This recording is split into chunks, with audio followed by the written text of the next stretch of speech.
Tantor Audio presents The Tender Vine by Kristen Heitzmann. Narrated by Renée Chambliss. 1. I look on her whom life has bruised in heart and mind and soul. Though other hands have broken her, now mine must make her whole. Quillan. Softly scented pine, the downy embrace of a feather mattress, a slow paling of sleep. Then the dull throbbing of every bruise drew Carina from her stupor. Someone stoked the fire in her stove. Raising heavy lashed eyelids, she expected to see May's soft undulating form, but it was Quillan's muscular back that bent to the task. Panic brought her fully awake. Too many times she'd seen Quillan's back, his stubborn gait carrying him away. His mane of light brown hair hung loosely over his shoulders, and she wanted to sink her fingers in and grab hold. Oh, she knew his back.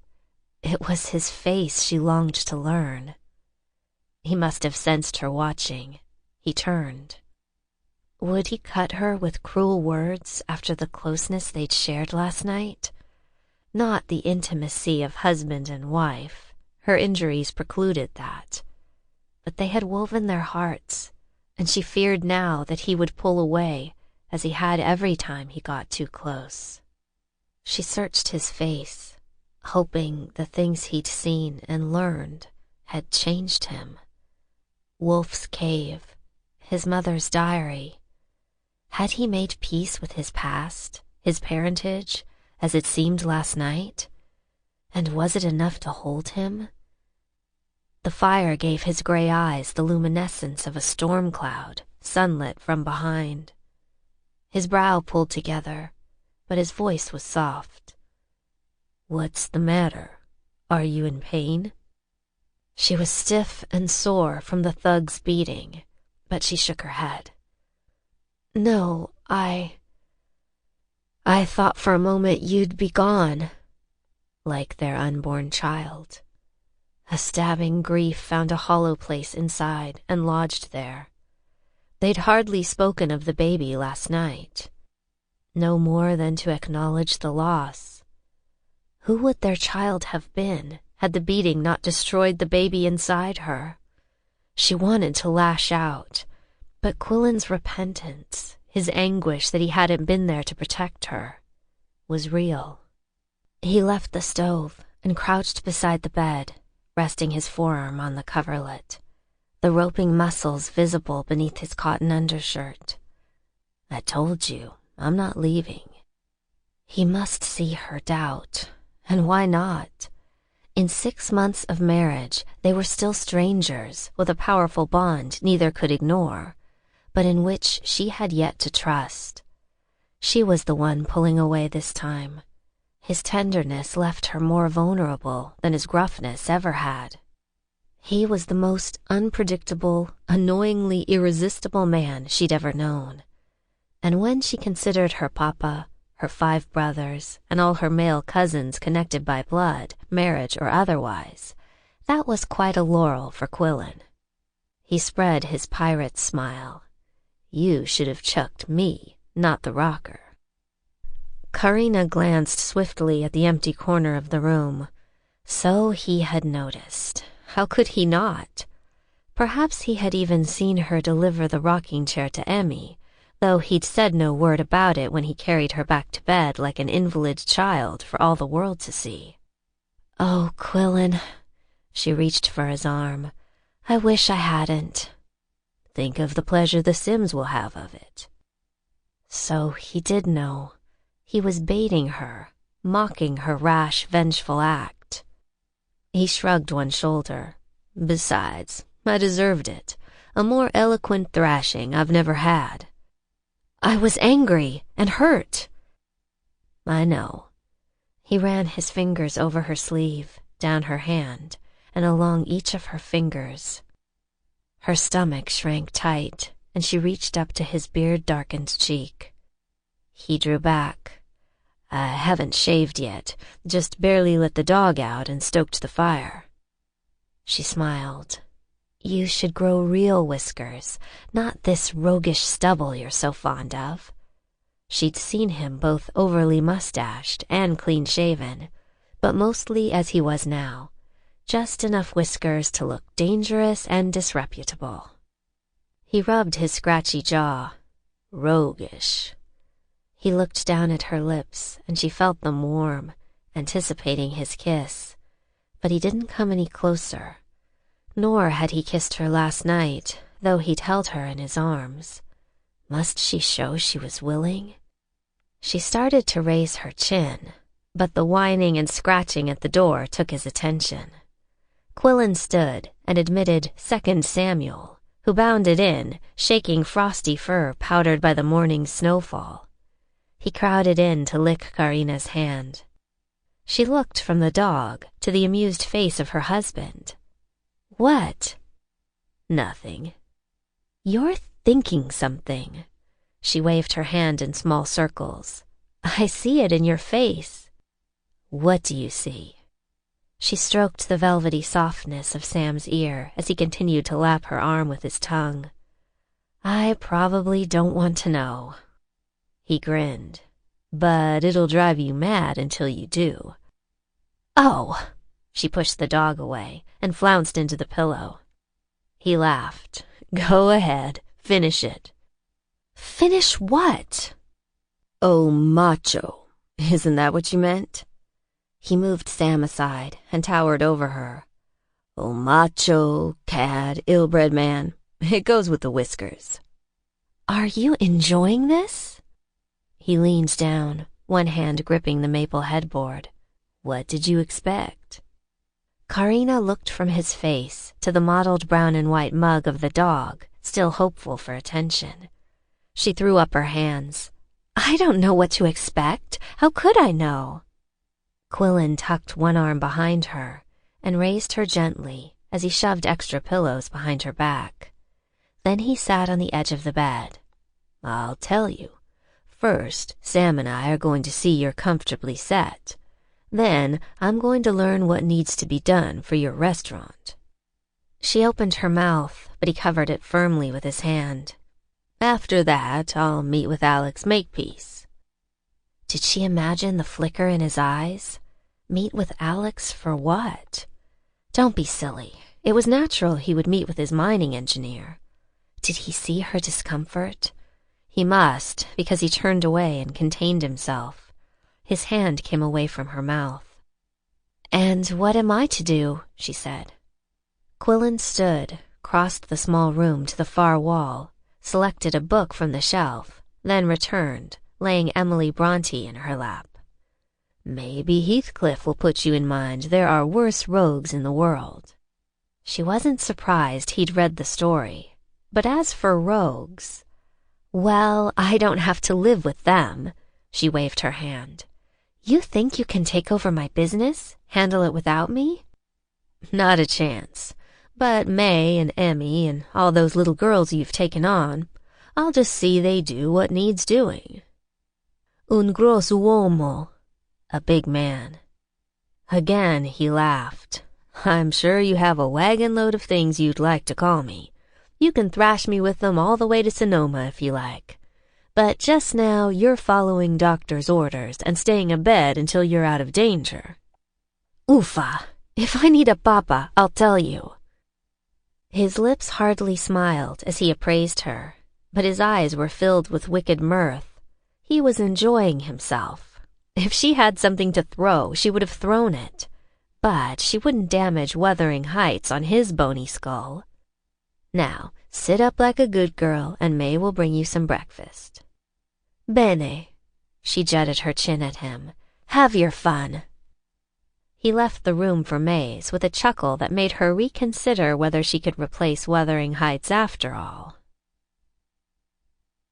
Quillan strode into May's kitchen, feeling jaunty. May sat at the table, holding a steaming cup of coffee, which was turning her florid cheeks redder than usual. She looked up with a blend of surprise and amusement.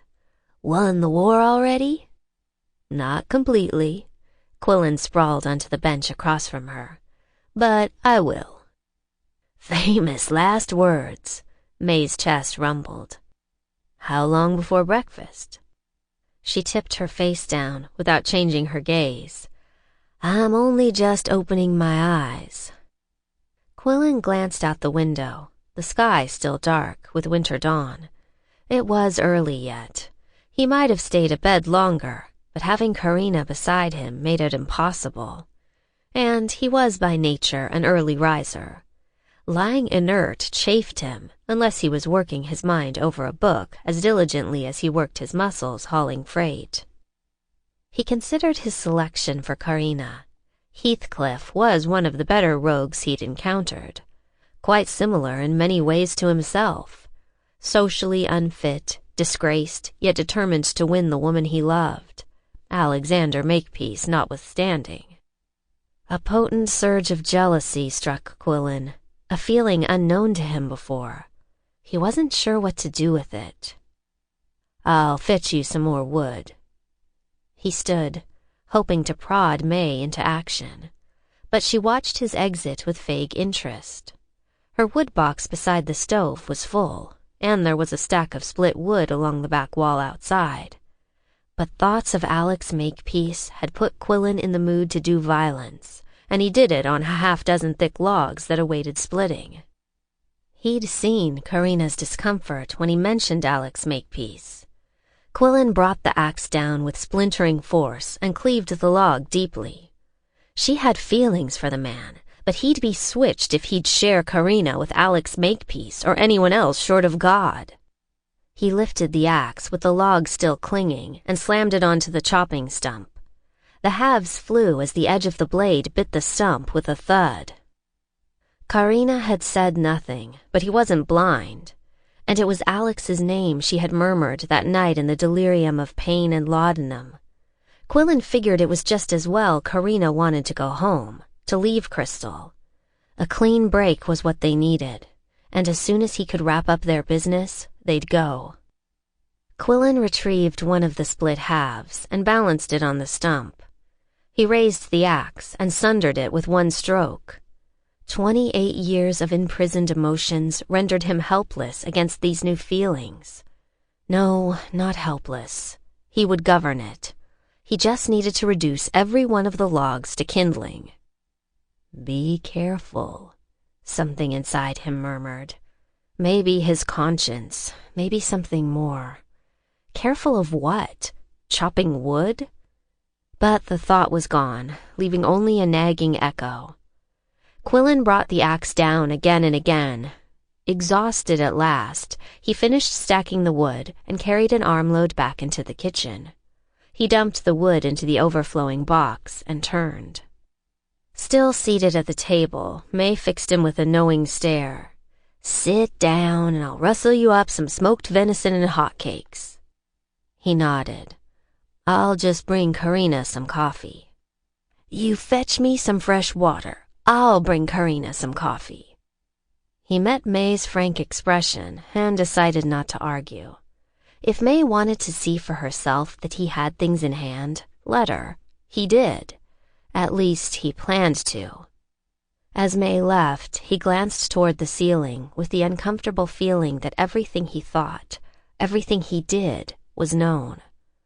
Surrendering to God in Wolf's Cave, as difficult as that had been, seemed less consuming than this day-to-day accountability. Carina looked up from Emily Bronte's prose when May entered with a cup releasing rich coffee aroma into the room. Good morning, May. You've seen my husband? I've seen him. He thinks he will run my business. May smiled. Well, honey, you and I know that's impossible. Oh, he won't cook and serve and wash the dishes. He'll just crack his freighter's whip, and you and Emmy and the girls... Carina waved a hand. He has it all planned. May handed over the cup. It did run rather well last night. The men were sure pleased to have the doors opened again, though 201 they asked after you and sent their condolences. May straightened. But Quillan did keep things in order. Carina huffed. I thought Italian men were difficult. All men. Except maybe my Mr. Dixon. May's eyes turned dewy. He had the sweetest nature ever a man possessed. There was no contention in him. Quillan makes up for it. May laughed. Seems you're chewing both sides of that bone. Either you want him home or you don't. Carina took a quick sip and set the cup down stormily. Home, fine, but insolent and difficult? Beh. Watch that china. I've an order for more, but until it comes, I'm running short. Carina loosened her hand on the cup. He makes me so mad I could... Now, Carina, he's doing his best by you. Carina rolled her eyes. What should she expect? May had been defending Quillan from their first conversation. He carried the sun and moon on his back in May's eyes. Never mind that he'd married Carina, then run off at every opportunity, leaving her to face... Tears welled up in her eyes for the child she'd lost.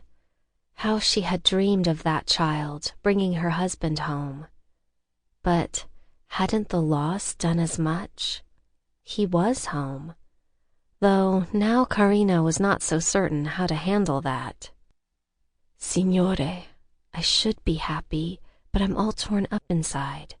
I don't know what to think of this man you've given me. She thought for a moment of Flavio, whom she had known since childhood and loved. He would not have been a stranger. Would it have been better so? Never. Flavio was infedele, unfaithful.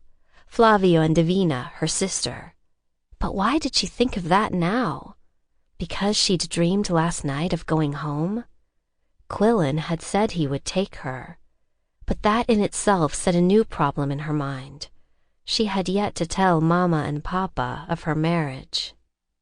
She'd married outside the family, outside her people, without Papa's consent, Mama's blessing, without all her zillos and zillas, cousins and brothers and sister.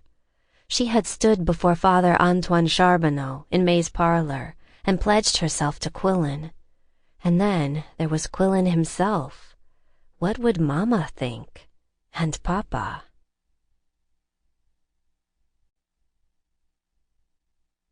2.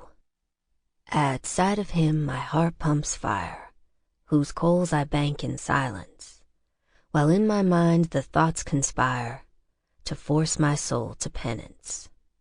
Quillan. Having driven his muscles to the point of pain while chopping wood, Quillan approached Makepeace's office, relatively confident he'd do nothing he'd regret. The man was, after all, in his employ, and there were questions Makepeace was most qualified to answer. It was ridiculous to avoid the man because a friendship had developed with his wife. Friendship?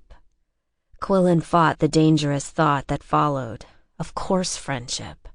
Anything more would be unworthy of Carina, his wife. To consider her affection for Alex Makepeace anything beyond proper would dishonor the woman he loved. Loved with an almost crippling ferocity. If he'd known how it would be. Would he have it any other way? But it was all so new. Love, faith. What did he know about either? He needed his old friend Cain. But Cain was gone. Quillan would have to learn on his own. He knocked on the wooden door of the shed near the mine workings. "It's open," Makepeace called from inside. Quillan turned the knob and walked in. Alex Makepeace removed his small oval spectacles and laid them atop the papers on the desk.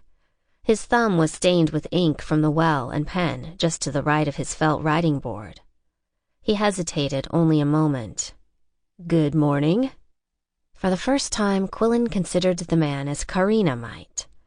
Pleasant enough in looks, trim, well-kept beard, no rogue's growth, hair a darker shade of brown than Quillan's, regular features and modest physique.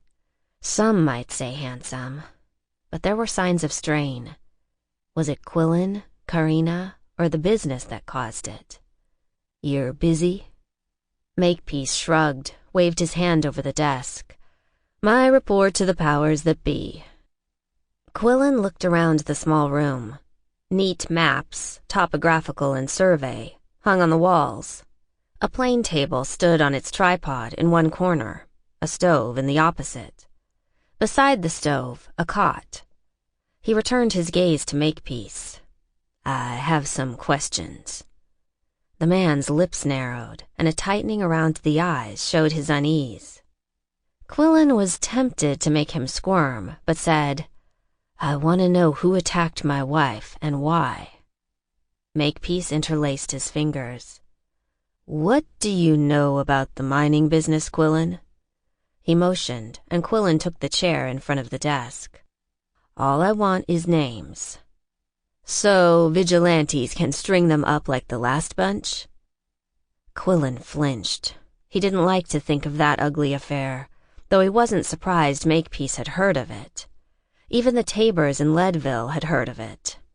He'd tried to avoid that action, but would Makepeace understand that? The names Quillan and Carina provided from Beck's ledger had been the fuel. Kane's murder had been the match. The fact is, most of those high-minded vigilante citizens were probably in on the threats made to your wife. Threats? I don't consider what happened a threat. I call it an attack.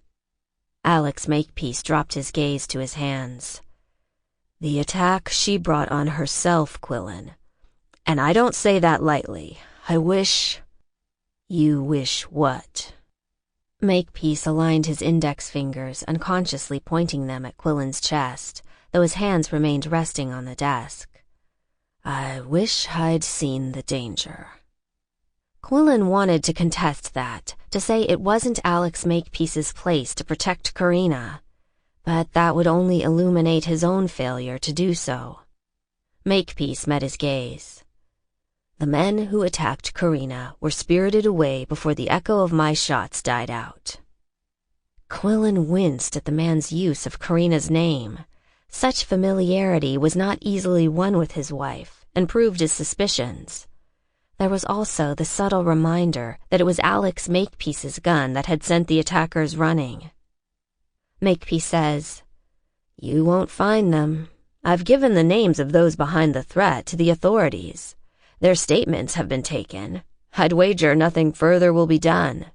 Such actions against the most powerful citizens in Crystal would bring chaos.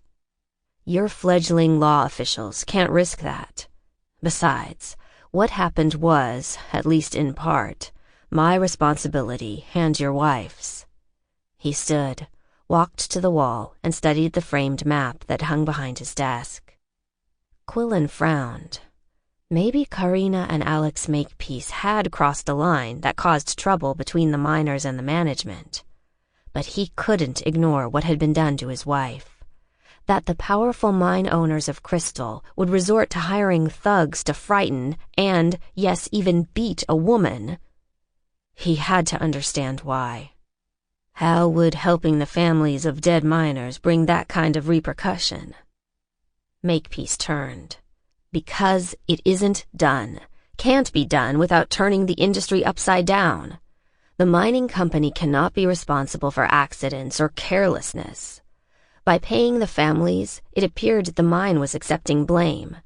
I should never have compromised the new Boundless that way. Should never have acted against my better judgment. I don't know why. He sighed. Quillan sent him a cold stare. He knew why. Carina DiGratia Shephard. Was there a man alive who wouldn't buckle under her spell? Especially when her heart was in it? Especially if his was captured already. It was an inexcusable lapse. Makepeace tapped a letter on the edge of the desk. Hence my resignation. Quillan eyed the letter. Why? I compromised the standing and safety of the organization. You showed compassion in the face of tragedy. I might have ordered it myself. If he'd been there when the mining accident, which took 13 lives, occurred. He felt a fresh guilt for the months he'd left Carina and Crystal alone. Though not alone after all. And I would have refused, with all respect. Alex bowed his head slightly. But you didn't refuse Carina. Alex Makepeace leaned against the wall. No, he said, leaving Quillan to make what he would of that. Quillan frowned. I'd like to see the mine records. Makepeace raised his brows. The financial records? All of it, everything. Are you suggesting I've acted with less than integrity where your interests... Quillan shook his head. I'm not suggesting anything. I just want to see them, to see how it all works. Your instructions were to deposit your profits directly into the bank. That's been done, except the one time Mrs. Shephard had them diverted. So, it was back to Mrs. Shephard. I'm not questioning your good faith. I'm trying to establish what my portion of the mine is worth. Makepeace stood in silence a long moment. For what purpose? For the purpose of sale. He watched that sink in. Carina wants to go home. I can hardly look after my interests here, or those of D.C., my partner, from Sonoma, California. A look of fatalistic resignation passed over Makepeace's features, and it wasn't Quillan's ownership he would miss. Quillan said, as much as the mine meant to his daddy, I think D.C.'ll be willing to sell out if I do. I'd appreciate it if you didn't send that letter just yet. Why not? Alex Makepeace glanced at his resignation, as though it might hold some explanation. I'd prefer to keep things stable until this is concluded. You think you acted irresponsibly, but I don't see it that way. You don't know... The industry, you're right. I'm reminded of that at every turn. But I stand by what Carina did, what you did, and I want to make that clear to every man who acted against my wife. That's why I'm making this offer. I want you to own the new Boundless, my stock and DC's, if he sells. Alex Makepeace stared at him, looking as shocked by the offer as Quillan was himself. Where had that come from? He'd had no intention of making such an offer to Alexander Makepeace. This man who'd cozied up to Carina, shared in the secret of Wolf's Cave, half caused the trouble that might have killed her, that had miscarried their baby. Makepeace spoke low and a little coldly. I couldn't begin to afford it. Without looking, I could tell you your holdings together are worth 100,000 at least. The investors... I don't care about the investors, or anyone else in town who might want a piece of the Boundless. I'm offering it to you. Alex Makepeace sat down in the chair, resting his palms on the edge of the desk. Why? Because you saved my wife's life. There was the truth. And I was at least half responsible for it being threatened. Quillan ignored that. Maybe it was God who had brought things in this direction. Maybe if he focused on the fact that Makepeace had driven away the thugs, if he found a means to compensate that debt, maybe then he could keep the crushing jealousy in check. I have a friend in Leadville who might front you the money. You can make arrangements for repayment with him, if you're interested. Alex Makepeace looked dazed. A friend? Horace Tabor, you've heard of him? Quillan quirked an eyebrow. The Silver King? If it was possible, Makepeace looked more dumbfounded yet. Quillan hiked one side of his mouth. I'm off to see him later this morning if the weather holds. Should be a 2-day turnaround. Get the records together for me and consider coming along. Alex Makepeace dropped his forehead to his fingertips, as though the thoughts that coursed through his brain made it heavy to hold up. Quillan said, Think about it. It'll be an hour or two before I'm ready to leave. He stood, met Alex Makepeace's eyes briefly, then turned and left. Carina laid the book down across her lap when Quillan pushed open the door with a burst of wintry air. Sam scooted in around him, greeted her, then returned to Quillan's side, tail wagging, as though he shouldn't let him far from his sight. Carina. Sample complete. Ready to continue?